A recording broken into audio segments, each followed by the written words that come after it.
Sometime that summer, during the first recuperation, there was another visit. I went down to Brighton again. At Aunt's request, she phoned me to say that Tony was very low, needed taking out of himself. Did she say, was that her phrase? How a common expression can become so like a philosophical statement. Sometimes, in this case, he himself wanted to be taken out of that now alien body, which was not himself, which was no longer under his control, the cells multiplying without reference to his will, destroying him and themselves. They could not meet me at the station this time. I caught a bus along the front, past Rottingdean, and June met me at the stop. I brought her flowers. They had a garden full of flowers already. She had walked the mile and a half, or so, from the bungalow. Yes, I think the parents had gone away for a holiday. They were there alone with the dog, and his pain. This was why they could not pick me up, why Anne had asked me to come down to take him out of himself, and walking back we discussed the deception. She had not told him that she had rung me but that I had asked to come down to see him, about the book, the second novel, and thus she involved me in the deception, a small one. I carried it off as best I could, tried not to show. I do not think he knew, but he was very intelligent. And he would not necessarily have let me know he knew. There was little point anyway, it was a small deception. And I did my best to take him out of himself, as I remember, but I had no control over the rampant cells either. The one thing that would have been of use to him I could not give him. It was no use, no one could give him.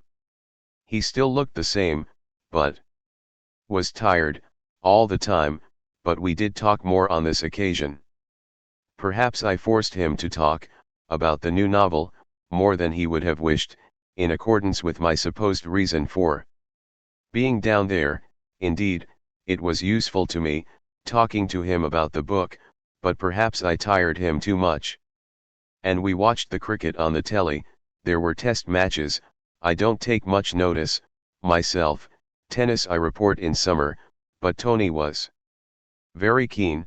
Yes, and there were worse ways of spending an afternoon. No doubt I dropped off to sleep. It's that sort of game, to me. Perhaps Tony did as well, in his tiredness. I do not remember much more about this visit.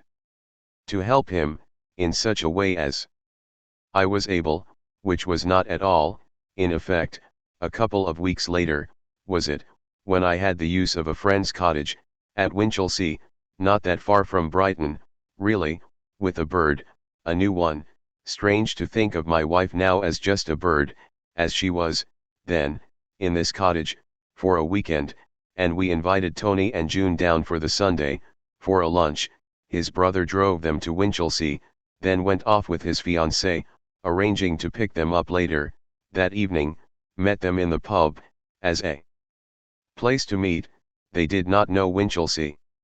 Tony easing himself in some pain, slowness, out of that old car. His brother was a self-repairing enthusiast.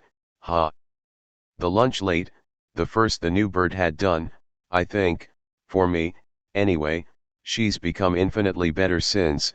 But then, I was so taken up with her that I hardly remember anything about Tony. What we said, the usual things, no doubt. I had not quite finished the second one then. Still, it was probably about a month from completion. We must have discussed that, at least, as we waited for lunch in that cottage, sun-rattled, that day.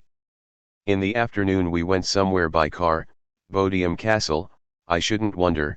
I had a car then, had borrowed it. It had the same owner as the cottage, kindly, generously. Unhated my driving, I remember that, was almost carsick. Yes, hated me for my driving, though all I was doing was driving round comers instead of coasting, as the method is. Yes, we stopped on a road, out in the country. Jenny loved it. We saw some animal in the distance. Perhaps a hare, that's why we stopped, I think. And when I had finished it, there was another occasion, another trip to Brighton, to his parents' home. I had sent the typescript to him the previous week, or some days previously, had asked him to read it as a whole before we came. Ginny came with me, for the day, and he had, but had he?